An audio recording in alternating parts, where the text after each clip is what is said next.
Welcome to ABC campus. आज हम IS 8 accounting policies changes in accounting estimate and errors के standard में एक पास्ट एग्जाम का क्वेश्चन कर रहे हैं आटम 2017 की अटैम्प्ट से, जिसका टाइटल है मार्वलस लिमिटेड। और ये वैसे तो ज़्यादा मार्क्स का क्वेश्चन आया था, लेकिन इसमें से हमने कुछ डाटा जो है वो कम किया है सिलेबस रिक्वायरमेंट के हिसाब से, तो इस वजह से इसके मार्क्स भी कम करके 13 कर दिए हैं। पहले ये 17 मार्क्स का क्वेश्चन था।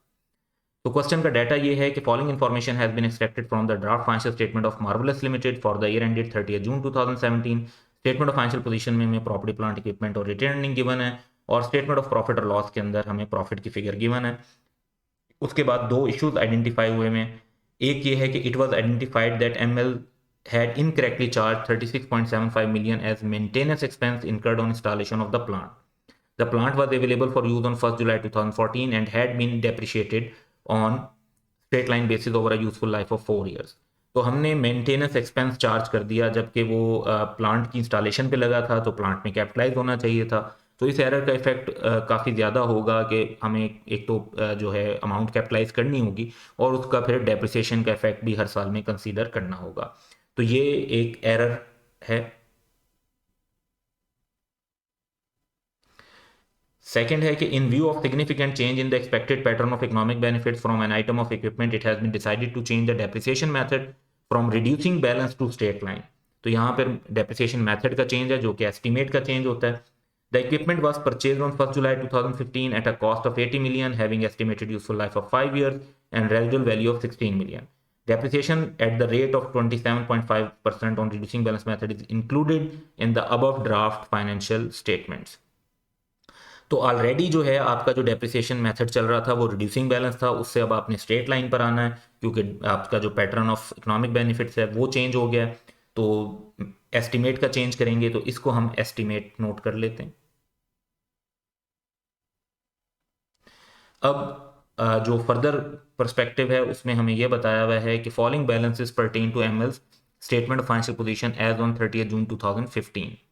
अच्छा, जो हमारे पास डाटा है वो बेसिकली तो डाटा हमें करंट ईयर का दिया हुआ है और कंपैरेटिव दिया हुआ है, लेकिन क्योंकि जो एरर वाला इशू है वो तो बहुत पहले से चल रहा है, तो एरर वाले इशू की वजह से हमें 2015 का डाटा भी दिया हुआ है, और इसके अंदर भी हमें प्रायर पीरियड की एडजस्टमेंट करनी होगी। क्वेश्चन में रिक्वायरमेंट है कि हम टेक्स्ट को इग्नोर कर दें। रिक्वायरमेंट ये है कि prepare extract from the statement of financial position, statement of profit और loss and correction of error note including comparative figures. So इन रिक्वायरमेंट्स को अब हम वन बाय वन जो है कवर करते हैं।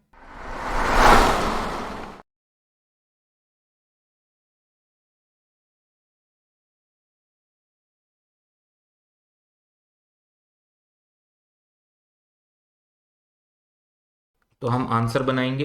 पार्ट ए जो है उसमें हमें मार्वलस लिमिटेड का स्टेटमेंट ऑफ फाइनेंशियल पोजीशन बनानी है, और एज एट 30 जून 2017 के हम एक्सट्रैक्ट्स बना रहे होंगे। हमें 2017, 16 और 15 यानी वो स्टेटमेंट ऑफ फाइनेंशियल पोजीशन भी एडिशनली फिर प्रेजेंट करनी पड़ जाती है, जो जिसके अंदर हम करेक्शन ऑफ एरर का इफेक्ट या चेंज इन अकाउंटिंग पॉलिसी का इफेक्ट ले रहे होते हैं। तो हम 2015 और 16 दोनों की जो रीस्टेटेड फिगर्स होंगी उनको बताएंगे, और क्वेश्चन में जो रेलिवेंट चीज़ें जिस तरह से क्वेश्चन में दी हुई हैं, प्रॉपर्टी प्लांट इक्विपमेंट और रिटेन अर्निंग, हमें यही दो फिगर्स इसके अंदर प्रेजेंट करनी होंगी। उसके बाद जो क्वेश्चन के पार्ट बी की रिक्वायरमेंट है वो है कि हमने स्टेटमेंट ऑफ कंप्रिहेंसिव इनकम के एक्सट्रैक्ट बनाने हैं for the year ended 30 June 2017।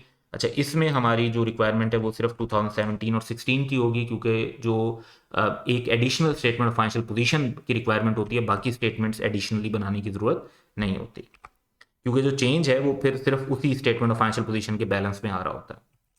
तो यहाँ पर हम 2016 को रीस्टेट करेंगे और 17 की करंट ईयर की फिगर शो करेंगे। 15 का डाटा प्रेजेंट करने की रिक्वायरमेंट नहीं है, और इसमें जिस तरह से क्वेश्चन में गिवन है हमें कि सिर्फ प्रॉफिट फॉर द ईयर की फिगर है, ऐसे ही हम भी प्रॉफिट फॉर द ईयर की फिगर सिर्फ बनाएंगे। फिर पार्ट सी की रिक्वायरमेंट है, जो कि तीन रिक्वायरमेंट क्योंकि हैं इसमें,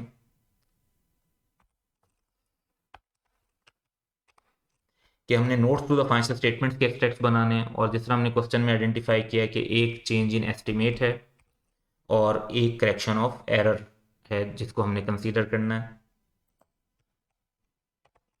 तो इन दो चीज़ों के हम रेलिवेंट नोट्स बना लेंगे, और जहाँ पे कंपैरेटिव्स की रिक्वायरमेंट है तो वो हमने ऑलरेडी डिस्कस कर लिए। सो ये तो हमारी रिक्वायरमेंट्स का एक प्रोफार्मा बन गया, लेकिन फिगर्स को फाइंड आउट करने के लिए पहले हमें कैलकुलेशंस करनी पड़ेंगी, और अब हमें कैलकुलेशंस करने के लिए वर्किंग की तरफ जाना चाहिए, क्योंकि मेन इशू जो हैं वो दोनों के दोनों, जो पहला इशू है उसके अंदर भी प्रॉपर्टी प्लांट इक्विपमेंट में इंस्टॉलेशन कॉस्ट जो है वो इंक्लूड नहीं हुई हुई, और फिर उसकी डेप्रिसिएशन चार्ज नहीं हुई हुई, तो ये भी प्रॉपर्टी प्लांट इक्विपमेंट से रिलेट करता है। और फिर जो डेप्रिसिएशन मेथड का चेंज आ रहा है तो उसमें भी एस्टिमेट का जो चेंज है वो भी प्रॉपर्टी प्लांट इक्विपमेंट से रिलेट करता है। तो हम पहली वर्किंग जो बनाएंगे वो प्रॉपर्टी प्लांट एंड इक्विपमेंट पर बनाएंगे। So property plant and equipment पे वर्किंग बनाते हैं। 17, 16 और 15 तीनों का हम डाटा देखेंगे, क्योंकि जो एरर है वो बताया हुआ है हमें कि दैट रिलेट्स टू 1 जुलाई 2014, और उसका मतलब ये हुआ कि जो हमारा 2000 जून में ईयर एंड हो रहा है, तो फर्स्ट जो 2015 का ईयर एंड है वो हमारा रेलिवेंट ईयर होगा, तो उस हिसाब से हम कैलकुलेशन करेंगे। सबसे पहले हम प्रॉपर्टी प्लांट इक्विपमेंट की वो फिगर ले लेते हैं जो हमें क्वेश्चन में गिवन है। तो क्वेश्चन में हमें गिवन है 700, 612, और 2015 का डाटा अलग से बताया हुआ है 650। तो यहां से हम स्टार्ट करते हैं।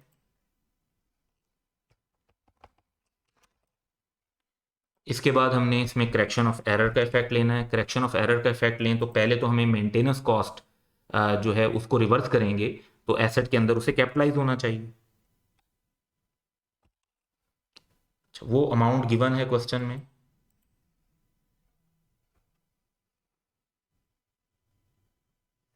$36.75 मिलियन। तो प्रॉपर्टी प्लांट इक्विपमेंट क्योंकि स्टेटमेंट ऑफ फाइनेंशियल पोजीशन का आइटम है तो ये अमाउंट हम देंगे, और ये फिर क्योंकि एरर कैरी हो रहा है 2015 में जो एरर था वो 16, 17 की फिगर्स में भी वो अमाउंट इंक्लूड नहीं हुई हुई, तो हमें सब में इंक्लूड करनी पड़ेगी। फिर हम बात करते हैं इसके डेप्रिसिएशन इफेक्ट की।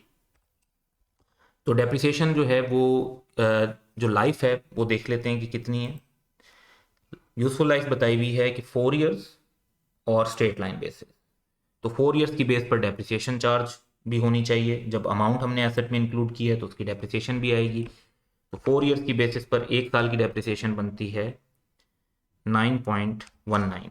2 ईयर्स की बन जाएगी एक्यूमुलेट होके, क्योंकि प्रॉपर्टी प्लांट इक्विपमेंट में तो हमें एक्यूमुलेटेड डेप्रिसिएशन लेनी है, तो 9.19 इंटू 2 वुड बी 18.38, और 3 साल की कंबाइन ले लेंगे तो दैट वुड बी 27.56। बेसिकली एक साल 2 से मल्टीप्लाई कर दें 2 ईयर्स, 3 से मल्टीप्लाई कर दें 3 ईयर्स। तो अब हम क्यूमुलेटिव इफेक्ट भी देख सकते हैं कि 2015 में जो एरर का इफेक्ट है दैट इज 27.56। 2016 में जो इफेक्ट है दैट इज 18.37, और 2017 में जो इफेक्ट है दैट इज 9.19। अब ये तो प्रॉपर्टी प्लांट इक्विपमेंट के अंदर इतने से इजाफा हो जाएगा क्योंकि हमने अमाउंट कैपिटलाइज नहीं की हुई थी। अब हमें चेंज इन एस्टीमेट का इफेक्ट भी साथ के साथ कंसीडर कर लेना चाहिए, और इसमें क्योंकि जो पहले है काफ़ी हाई रेट पर डेप्रिसिएशन चार्ज हो रही थी, तो अब चांसेस ये हैं कि लोअर डेप्रिसिएशन चार्ज होगी। उसकी एक वर्किंग कैलकुलेट कर लेते हैं।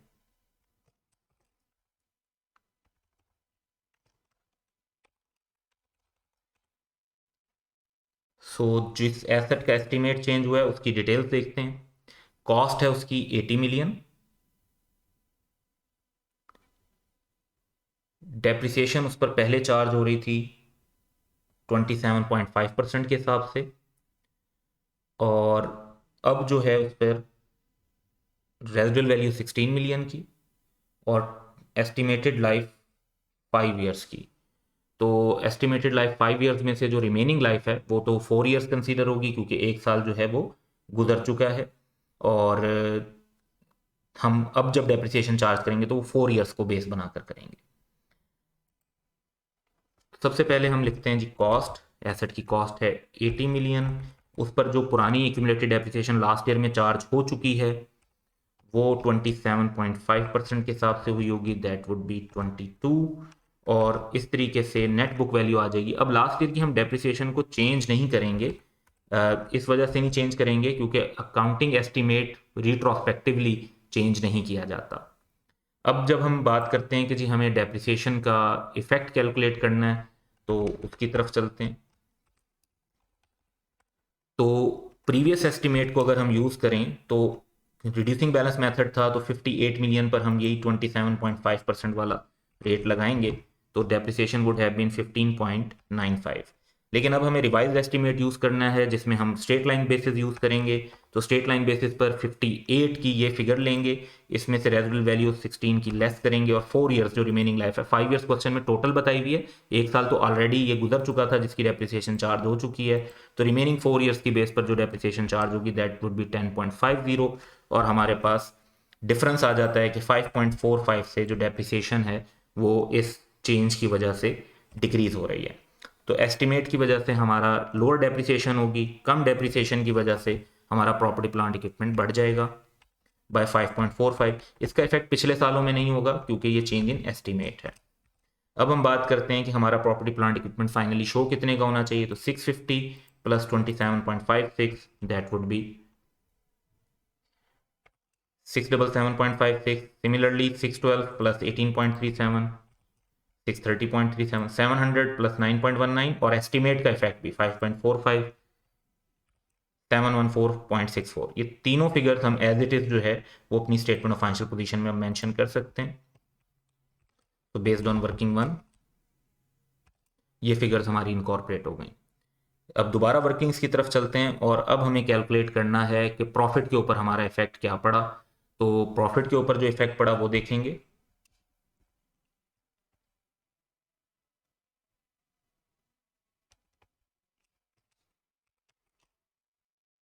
सबसे पहले हम लेंगे कि जो प्रॉफिट गिवन है वो क्या है। तो प्रॉफिट हमें गिवन है 65 एंड 85। तो 2015 का प्रॉफिट नहीं गिवन, तो हमने 2015 का प्रॉफिट शो भी नहीं करना, लेकिन उसका इफेक्ट हमें बहरहाल चाहिए होगा, तो वो हम वर्किंग में इफेक्ट ले लेंगे। 17 और 16 का प्रॉफिट हमारे पास है। अब हमें इसमें इफेक्ट लेने हैं, जैसे हमने जो चीज़ें प्रॉपर्टी प्लांट इक्विपमेंट को इफेक्ट किया उनका इफेक्ट प्रॉफिट और लॉस पर भी है।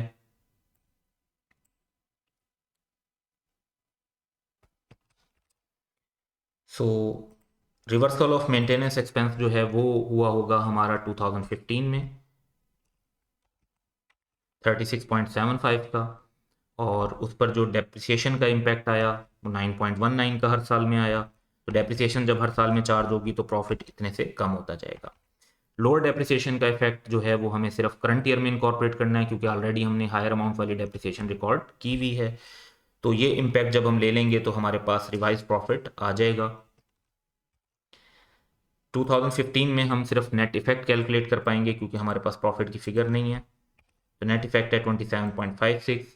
अच्छा, अगर अब हम बात करें 2016 में क्या इफेक्ट आएगा, तो वो 9.19 की डेप्रिसिएशन चार्ज करके दैट वुड बी 75.81, और यहाँ पर एस्टिमेट के चेंज के इफेक्ट को नेट करके ले लेंगे तो 61.26। हमारे पास जो प्रॉफिट की फिगर है वो ये हमारे पास 2017 और 16 की फिगर आ जाती है, जिसको हमें अपने एक्सट्रैक्ट्स में मेंशन करना चाहिए।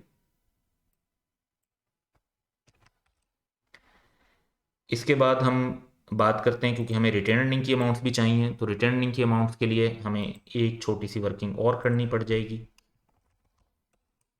जो कि बेसिकली तो प्रॉफिट की वर्किंग पर ही बेस कर रही होगी। तो रिटर्न अर्निंग का जो बैलेंस हमें क्वेश्चन में गिवन है वो है 275, 240 और 2015 का भी गिवन है 180। तो इन तीनों बैलेंसेस को ले लेते हैं और इसके अंदर अब हमने इम्पैक्ट्स को इनकॉर्पोरेट करना है। तो जो प्रॉफिट पर इफेक्ट आएगा वही इम्पैक्ट बेसिकली रिटर्न अर्निंग में आएगा, लेकिन रिटर्न अर्निंग में वो इफेक्ट क्यूमुलेटिव आएगा। क्यूमुलेटिव से मुराद ये है कि इफेक्ट इस तरीके से आएगा कि वो अगर एक साल में आएगा तो अगले साल में भी आएगा। उसकी वजह ये है कि जब आपने एक एरर किया हुआ होता है तो अगर वो 2015 में इंक्लूड नहीं हुआ था तो जो 16 का बैलेंस आया हुआ इसमें भी इंक्लूड नहीं हुआ था, और 17 का जो बैलेंस आया इसमें भी इंक्लूड नहीं हुआ था। तो जब स्टेटमेंट ऑफ फाइनेंशियल पोजीशन के आइटम लेते हैं तो उनके अंदर आपको इफेक्ट जो है वो क्यूमुलेटिव लेना पड़ता है। तो ये 36.75 मेंटेनेंस वाला आप ले लेंगे और ये तीनों सालों में ले लेंगे। डेप्रिसिएशन लेंगे 9.19 की, जब बात आएगी नेक्स्ट ईयर की तो 2 सालों की कंबाइन हो जाएगी, और जब 2017 की बात आएगी तो 3 सालों की कंबाइन आ जाएगी। इनफैक्ट जो इफेक्ट होगा रिटेन अर्निंग पर वो सेम होगा जैसे प्रॉपर्टी प्लांट इक्विपमेंट पर है, क्योंकि टैक्स को तो हम इग्नोर कर रहे हैं, तो रिटेन अर्निंग पर इम्पैक्ट एग्जैक्टली सेम ही बन जाएगा।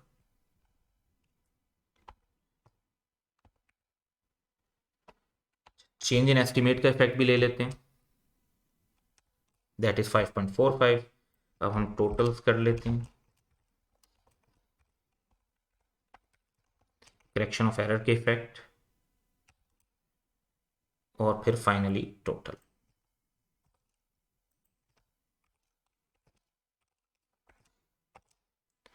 सो रिटेन अर्निंग भी हमारे पास कैलकुलेट हो गई कि जो हमने चेंजेस किए हैं करेक्शन ऑफ एरर और एस्टिमेट के चेंज की वजह से, उसके बाद बैलेंस किया है, ये बैलेंसेस हम इनकॉर्पोरेट कर देंगे अपनी स्टेटमेंट ऑफ फाइनेंशियल पोजीशन में वर्किंग 3 की बेस पर। प्रॉफिट की फिगर हमने वर्किंग 2 की बेस पर ली थी। अब हमें जब एक्सट्रैक्ट्स तो हमारे जब बन गए तो हमें नोट्स की तरफ आना है। तो चेंज इन एस्टिमेट में हमें 2 बातें बतानी होती हैं कि हमारा नेचर ऑफ चेंज क्या था और उसका फाइनेंशियल इफेक्ट क्या था। तो हमारा नेचर ऑफ चेंज था कि हम डेप्रिसिएशन मेथड चेंज कर रहे थे from reducing balance method to straight line method, और इसकी वजह से डेप्रिसिएशन एक्सपेंस 5.45 से रिड्यूस हो गया, which we have calculated here. और इसका जाहिर बात है कि जो रिमेनिंग लाइफ है उसमें भी डेप्रिसिएशन एक्सपेंस कम चार्ज होगा, ये इफेक्ट है। करेक्शन ऑफ एरर की बात करें तो इसमें भी पहले हमें बताना है कि एरर की नेचर क्या थी, क्या एरर हुआ था, और उसकी करेक्शन के इफेक्ट बताने होते हैं फिर। तो यही 2 चीज़ें हैं। तो हमने ये बताया कि करंट ईयर में आइडेंटिफाई हुआ कि इंस्टॉलेशन कॉस्ट गलती से मेंटेनेंस एक्सपेंस के तौर पे चार्ज हो गई थी। जब इस एरर को हमने करेक्ट किया तो हमारा इफेक्ट क्या पड़ा। अच्छा, अब इफेक्ट जो है वो करंट ईयर में नहीं बताना होता, इफेक्ट बताना होता है प्रायर ईयर में, यानी कंपेरेटिव ईयर में, और उससे पिछले सालों में। तो 2016 और उससे पिछले साल तो 2015 एक ही साल था, तो इसके अंदर हमने इफेक्ट बताना है। और इफेक्ट हमने स्टेटमेंट ऑफ फाइनेंशियल पोजीशन के आइटम्स पर भी बताना है, और हमने स्टेटमेंट ऑफ प्रॉफिट और लॉस के आइटम्स पर भी बताना है। तो एक तो हमारे प्रॉपर्टी प्लांट इक्विपमेंट जो हैं वो इंक्रीज हो गए, ये चीज़ हमने वर्किंग 1 में कैलकुलेट की हुई है।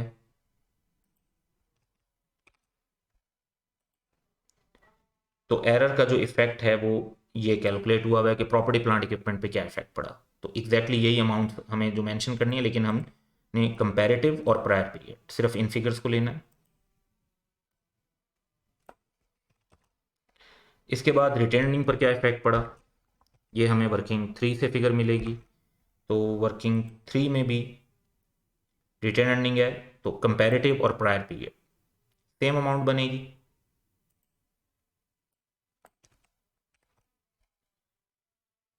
उसके बाद प्रॉफिट और लॉस की बात करें तो ऑब्वियसली एक तो हमारा डेप्रिसिएशन एक्सपेंस जो है वो इंक्रीज हुआ, क्योंकि पहले हमने एक अमाउंट कैपिटलाइज ही नहीं की हुई थी, तो हम डेप्रिसिएशन कम चार्ज कर रहे थे। तो डेप्रिसिएशन एक्सपेंस में जो इजाफा है हमारा प्रॉफिट और लॉस में, वो 9.19 से हुआ। अच्छा, इसमें जो इम्पैक्ट है हमें सिर्फ करंट ईयर के यानी कंपैरेटिव का, क्योंकि हम प्रेजेंट कर रहे होते हैं, तो सिर्फ हम कंपैरेटिव के प्रॉफिट और लॉस के इम्पैक्ट की बात करेंगे। दूसरा इफेक्ट ऑब्वियसली जो है कि ओवरऑल प्रॉफिट की फिगर पे क्या फ़र्क पड़ा, तो सिर्फ क्योंकि डेप्रिसिएशन एक्सपेंस पर फ़र्क पड़ा है 2016 में, तो प्रॉफिट के ऊपर भी जो फ़र्क पड़ा वो यही पड़ा जितना डेप्रिसिएशन पे पड़ा, कि डेप्रिसिएशन एक्सपेंस बढ़ा तो प्रॉफिट उतने से ही हमारा कम हो गया। तो ये क्वेश्चन की रिक्वायरमेंट थी कि हम एक्सट्रैक्ट्स बनाएं स्टेटमेंट ऑफ फाइनेंशियल पोजीशन के, हम एक्सट्रैक्ट्स बनाएं स्टेटमेंट ऑफ कम्प्रिहेंसिव इनकम के, और हम notes to the financial statements भी बनाएं, करेक्शन ऑफ एरर का नोट और एस्टिमेट के चेंज का note. So that's all for today. Have a good day.